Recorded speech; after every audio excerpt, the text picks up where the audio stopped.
मेरी पहली मोहब्बत है, मेरी पहली ये चाहत है, मेरी इतनी सी हसरत है, गले लग जाना चाह।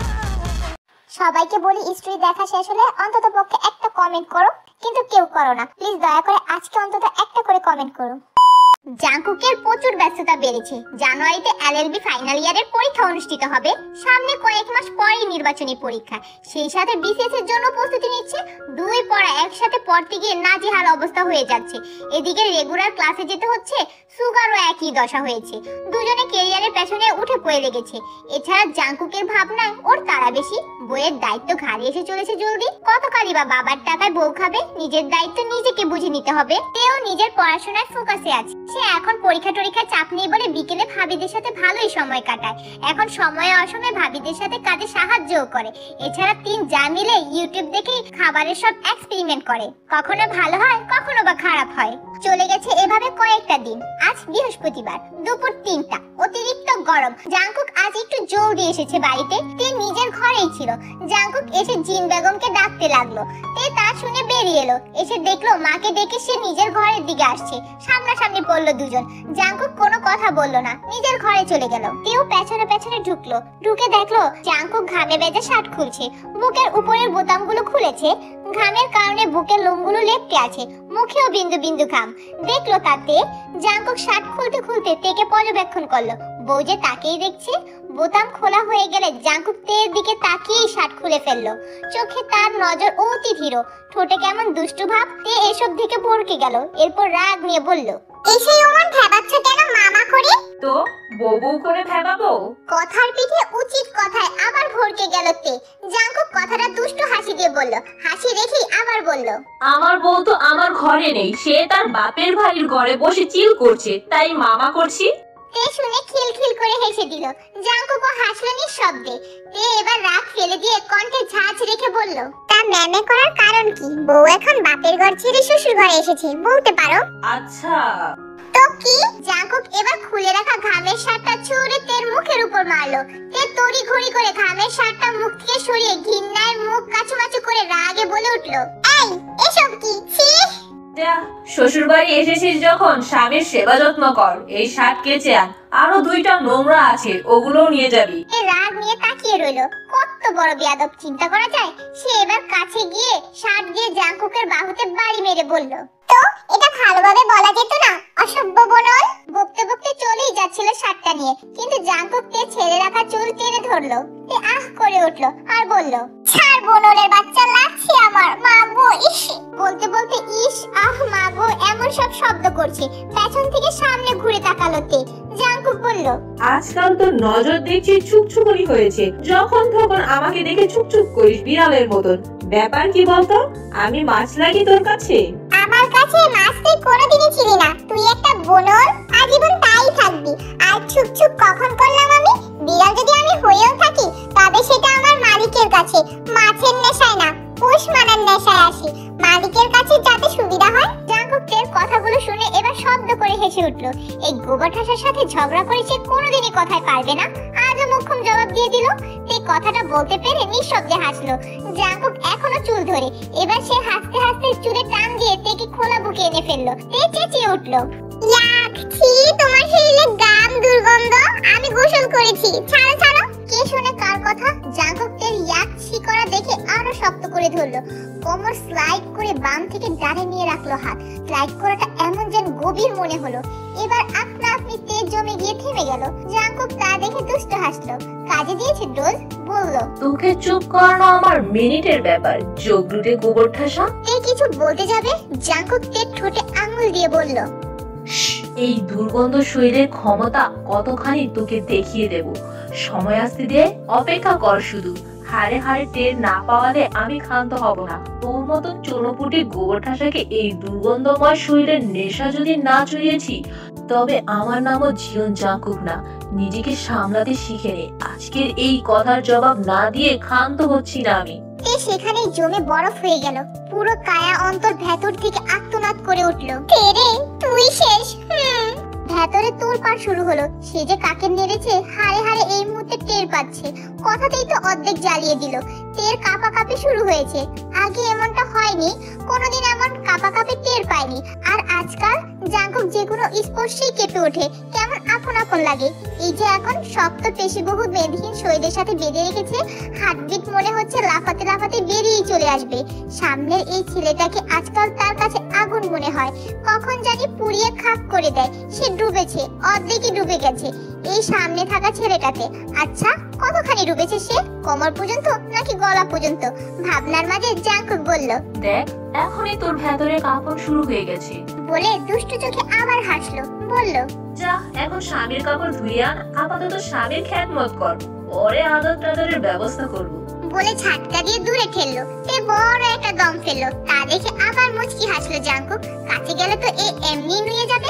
এখনই যা হয়েছে ভেবে সশব্দে হাসলো ঠোঁট কামড়ে তের দিকে তাকিয়ে। তে জাঙ্কুকের দিকে তাকিয়ে শার্টগুলো নিয়ে চলে গেল ওয়াশরুমে ধাপ ধুপ করে পা ফেলে। সেদিকে তাকিয়ে জাঙ্কুক দীর্ঘ একটা শ্বাস ফেললো। মেয়েটাকে আজকাল বড় আপন আপন লাগে। এরই মাঝে জিন এলো, জিজ্ঞাসা করলো, কি রে আব্বু, ডাকছিলি কেন? জাঙ্কুক ঘুরে হাসতে হাসতে বলল, ছেলেকে বউ দিয়েছো, এখন আর কাজের জন্য তোমার প্রয়োজন পড়বে না, তোমার বৌমা করবে। কাপড় কাচতে দিয়েছি তোমার আল্লাদিকে। কথাটা এমন ভাবে বললো যেন বিশ্ব জয় করে ফেলেছে সে। জিন কাছে এসে বাহুতে আলতো হাতে চাপড় দিয়ে বললেন, তাই পারি ছেলে? হ্যাঁ, আল্লাদিকে তো আল্লাহ করে কোনো কাজই করাও না, তাই কাচতে পাঠালাম। ঠিক করেছি না আম্মু? এবার জিন ছেলের কান ধরে বললেন, হ্যাঁ, বিশ্ব জয় করে ফেলেছিস পারি ছেলে। আরে আম্মু, কোথায় ট্রিপিক্যাল শাশুড়িদের মতন ছেলেকে আরেকটু অত্যাচার শিখাবে, তা না করে উল্টো আমাকেই মারছো। দ্যাটস নট ফেয়ার আম্মু। জিন এবার জোরে হেসে দিলেন ছেলের কথা শুনে। ছেলেটা সত্যি এত পাজি, ছোট থেকে সকলকে জ্বালিয়ে মারে। বললেন, আমি সেই সব টিপিক্যাল শাশুড়ি না যে ছেলের বউকে অত্যাচার করব আর ছেলেদের শেখাবো। পাজি একটা, আমার বৌমাকে অত্যাচার করবি না, খবরদার, নয়তো আমিও তোর বউর সাথে মিলে একসাথে পিটুনি দেব। বলে কান ছেড়ে দিলেন। জাঙ্কুক হাসলো আর বলল, দুজন প্ল্যান করো নাকি? প্রয়োজনে সেটাও করব। জাঙ্কুক সশব্দে হাসলো। রাত 12টা বাজতে চললো। তে পড়া শেষ করে জাঙ্কুকের ঘরে এলো। এসে দেখলো জাঙ্কুক মাথা চেপে ধরে চোখ বন্ধ করে বসে আছে। মাথা ধরেছে বোধহয়। তে কাছে গিয়ে জিজ্ঞাসা করলো, কি হয়েছে তোমার? জাঙ্কুক চোখ খুলে তাকালো। তে তাকিয়ে আছে, দেখলো চোখ অসম্ভব লাল। আঁতকে উঠলো তে, বলল, এ কি অবস্থা তোমার? শরীর খারাপ? বলে কপালে হাত রাখলো। দেখলো জ্বর উঠেছে। গায়ে তো জ্বর তোমার? হ্যাঁ, মাথা ধরেছে। কণ্ঠটাও কেমন জানি নির্জীব মনে হলো। তের একটু মায়া হলো। আগে জাঙ্কুক অসুস্থ হলে তাকিয়েও দেখতো না। কফি খাবে? এত রাতে আম্মুকে ডাকার দরকার নেই, আমি ওষুধ খেয়ে নিচ্ছি। তুমি বসো, আমি করে আনছি। কথাটা শুনে তাকালো জাঙ্কুক। বলে কি, এই কফি করবে? জীবনে গেছে চুলোর কাছে, কখনো তো দেখেনি। অবশ্য ইদানিং বাড়িতে দিনে বেশি থাকা হয় না বলে কিছু দেখাও হয় না। এই কফি বানিয়ে ঘরে এসে দেখলো জাঙ্কুক সেভাবেই বসে আছে। গিয়ে কাঁধের উপর হাত দিয়ে বলল, নাও কফি খাও, ভালো লাগবে। জাঙ্কুক মুখ তুলে তাকালো তের মুখের দিকে, এরপর কফির দিকে। তে আবার ইশারা করলো। জাঙ্কুক মুখে নিল কফি। না, খারাপ হয়নি, ভালোই হয়েছে। গোবর ঠাসা তাহলে রান্নাও শিখেছে। টিপ্পনি কেটে বলল, ঝগড়া ছাড়া অন্য কিছু যে পারিস জানা ছিল না তো। তে চোখ ছোট ছোট করে তাকালো। অন্য সময় হলে আগে মেরে কথা বলতো, এখন অসুস্থ বলে মুখ বুঝে সহ্য করলো। জাঙ্কুকের মুখে সামান্য ঝুঁকে আস্তে করে বলল, মিস্টার বনল, তোমার বউ যে ঝগড়া ছাড়াও স্বামী সেবা করতে জানে, মানতে শিখো। জাঙ্কুকের চোখের দিকে তাকিয়ে কথাগুলো বলে উঠে এলো। জাঙ্কুক নিঃশব্দে হেসে দিল দাঁত বের করে। তে জাঙ্কুকের সামনে এক গ্লাস পানি আর ঔষধ নিয়ে ধরলো আর বলল, ওষুধটা খেয়ে নাও, মাথা ব্যথা আর জ্বরও কমে যাবে। আর ওঠো এখন, ঘুমাবে চলো। জাঙ্কুক ওষুধ খেয়ে শুয়ে পড়লো। তে লাইট অফ করে জাঙ্কুকের কাছে এগিয়ে গেল। মাথায় হাত রেখে আলতো হাতে মাসাজ করতে লাগলো। মেয়েলি চিকন নরম তুলতুলে হাতের স্পর্শ কপালে পেয়ে জাঙ্কুক শিউরে উঠলো। মাথা মাসাজ করাতে বেশ ভালো লাগছে। চোখ খুলে অন্ধকারে তের মুখটা দেখার চেষ্টা করলো, কিন্তু দেখতে পেল না। তবে তের নিঃশ্বাসের শব্দ পেল আর বলল, অন্য সময় চুল টেনে ছিঁড়ে ফেলিস, এখন টেনে দে, ব্যথা করছে খুব। তে নিঃশব্দে হেসে ফেললো। কথা অনুযায়ী চুল টানতে লাগলো। জাঙ্কুকের ভালোই লাগছে। জাঙ্কুক তের পেট ধরে টেনে নিয়ে নিজের কাছে আনলো। তেকে নিজের দিকে কাত করে তের গলার মাঝে নিজের মুখ গুজে দিল। তে কেঁপে উঠলো। আজ প্রথম এভাবে শুলো জাঙ্কুক। শরীর ভালোই গরম অনুভব হচ্ছে, তাই সেও স্বামীর অসুস্থতার সঙ্গ দিতে কিছু আর বলল না। এই লোকটা আজকাল হৃদয়ে ভাবনায় এসে উকি দেয়। জাঙ্কুক গলার মাঝে মুখ গুজে রেখেই অস্পষ্ট স্বরে বলল, হাত বন্ধ করবি না, মাসাজ কর, ভালো লাগছে, ঘুমোবো আমি। এ উপায় না পেয়ে মেনে নিল। যতক্ষণ জেগে থাকলো হাত চালাতে থাকলো। জাঙ্কুক ওকে আস্তে পিস্তে জড়িয়ে ধরে ঘুমানোর চেষ্টায় আছে। নিঃশ্বাসে গরম বাতাস পড়ছে তের গলায়, এতে ক্ষণে ক্ষণে শিউরে উঠছে সে। এদিকে জাঙ্কুক ইচ্ছে করে জোরে জোরে নিঃশ্বাস নিচ্ছে আর ফেলছে। তের গলার স্মেলটা তার ভীষণ ভালো লাগে। ওই যে প্রথম দিন পেয়েছিল। কিছুক্ষণের মাঝে ঘুম চোখে ধরা দিল। তে বুঝলো জাঙ্কুক ঘুমিয়ে গেছে। বুঝে মুচকি হাসলো। প্রেমে পড়তেও সুখ আছে, কেমন সুখ সুখ লাগে আজকাল। প্রেমে যে পড়েছে সে। পরের দিন শুক্রবার, লিমিনহো বাড়িতে এসেছেন। সকলে সকালে নাস্তা খেয়ে সোফায় বসেছেন। এমন সময় রান্নাঘর থেকে শোরগোল এলো, কারণ জিন জিসুকে রান্না করার জন্য মাছ মাংস বের করতে বলেছিল। জিসু মাছ মাংস বের করতে গিয়ে মাছ মাংসের বোটকা গন্ধ পেয়ে দৌড়ে রান্নাঘরের বেসিনে গিয়ে হড়হড় করে বমি করে দিয়েছে। জিয়ন বাড়ির সকলে রান্নাঘরে গিয়ে উপস্থিত। জিহব জিসুর অবস্থা দেখে তৎক্ষণাৎ ছুটে গেল। তড়িঘড়ি করে জিজ্ঞাসা করলো, কি হয়েছে আম্মু? ও এমন বমি করছে কেন? কেউ উত্তর করতে পারলো না। বাড়ির তিন গিন্নি বিষয়টা জহুরি নজরে দেখার চেষ্টা করছেন। আম্মু, সকালের খাওয়া তো সকলে খেয়েছি, তেমন অসুবিধা তো হচ্ছে না। ভাবির কি হলো? গ্যাস্ট্রিকের সমস্যা হলো নাকি? জিন জিসুর দিকে তাকালো। গ্যাস্ট্রিক হলে ফ্রিজ খোলার পর এমন হবে না। তিনি যেটা ভাবছেন সেটাই কি তবে? তোমরা এভাবে দাঁড়িয়ে আছো কেন? বেশি সমস্যা হলে ডাক্তারের কাছে নিতে হবে ভাবিকে। তিন গিন্নি একে অপরের দিকে তাকিয়ে মুচকি হেসে একসাথে বলে উঠলেন, আমরা কি দাদি হতে চলেছি জিসু? জিসু অসুস্থ শরীরেও চোখ খুলে তাকিয়ে দেখলো শাশুড়িদের। লজ্জায় এসে গ্রাস করলো। মায়েদের কথায় জাঙ্কুক, তে, ইয়নহো আর জিতাও হা করে তাকালো। ইয়নজন মুচকি হেসে বলল, মনে হয় কাকিমণি হতে চলেছি, ঠিক না ভাবি? জিসু উত্তর করলো না। জেহব মুচকি হাসলো। জিনের দিকে তাকিয়ে বলল, আম্মু, ঘরে নিয়ে যাব ওকে? জিন ছেলের দিকে তাকালেন। স্পষ্ট আনন্দ ছেলের মুখে। জিন ছেলের মাথায় হাত রেখে বললেন, আমার বড় মানিক, অভিনন্দন। দুনিয়ার সব আনন্দ সুখ তোদের হোক। জেহব শব্দহীন হাসলো। আনন্দে এখন উড়তে ইচ্ছে করছে তার। জাঙ্কুক, ইয়নহো, তে, জিতাও এবার চেঁচিয়ে উঠলো, সত্যি? জাঙ্কুক, ইয়নহো, জিতাও একসাথে বলে উঠলো, সিরিয়াসলি আমরা চাচ্চু হব? তেও এবার চেঁচিয়ে বলে উঠলো, সত্যি আমি ফুপি হচ্ছি বড় আম্মু। জাঙ্কুক শুনে চোখ ছোট ছোট করে তাকালো। সকলেই এবার দৃষ্টি তের দিকে দিল। জাঙ্কুক চোখ ছোট ছোট করে তাকিয়ে থেকে তের কথাটা ভাবলো, সে যদি চাচ্চু হয় তবে এই গোবর ঠাসা ফুপু কি করে হয়? মাথার উপর চাটি মেরে বলল, এই গোবর ঠাসা ফুপু হবি কেন তুই? তে মারার জন্য সে রেগে গেল। মাথা ডলতে ডলতে রাগ তুলে ঝাঁঝালো কণ্ঠে বলল, তো কি হব? যেহব ভাইয়া আমার ভাইয়া না, তবে ফুপু কেন হব না? আজব। বাড়ির সকলে মনে মনে মাথা চাপড়ালো। শুরু হয়ে গেছে এদের নিয়ম মাফিক যুদ্ধ। আমি যদি চাচ্চু হই তো তুই ফুপু কেন হবি? গোবর ঠাসা নামটা সার্থক, সাধে তো আর বলি না গোবর ঠাসা। এবার মনে পড়লো সে আনন্দের চোটে এখনকার সম্পর্ক ভুলতেই বসেছিল। তবে একটু বিরক্ত হলো এমন সম্পর্ক বদলের জন্য। কোথায় সে ফুপু ডাক শুনবে? একটা মাত্র ফুপু হবে কতগুলো ভাইয়ের ছানাপোনাদের। কিন্তু হায় আফসোস, সেটাও গোল্লায় গেল। তবু সে মানতে নারাজ। সে ফুপুই হবে। তার স্বাদের ডাক সে শুনবে না?